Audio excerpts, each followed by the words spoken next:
I'm saying, even though I've only volunteered with Nevada Desert Experience since the late 90s, the prayer I'm going to recite is from the 1980s.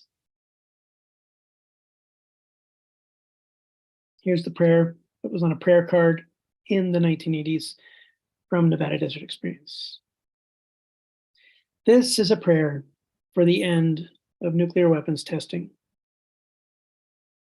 God of faithfulness and promise, lover of all creation, hear our prayer for an end to nuclear weapons testing. You named us prophets to preserve and nurture your creation, all peoples, all life, indeed the earth herself. Enlighten our efforts to end nuclear weapons testing. And we add in the modern era, to end nuclearism. Energize our wills for the restoration of creation. Inspire and guide all who pray and work nonviolently so that your promised peace will fill our world and lives rich in your love. Amen.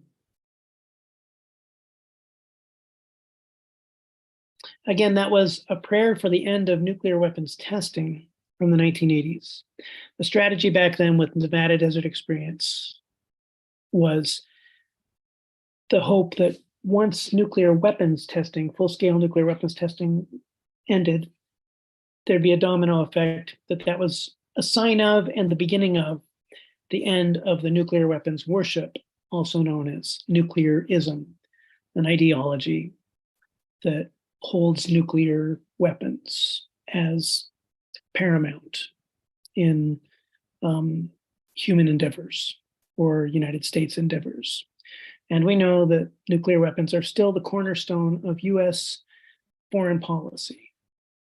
So again, the strategy back in the 1980s was to end nuclear weapons testing first, and then the end of nuclearism would soon follow. It has not yet followed. Full-scale nuclear weapons testing ended in 1992, which is 30 years ago.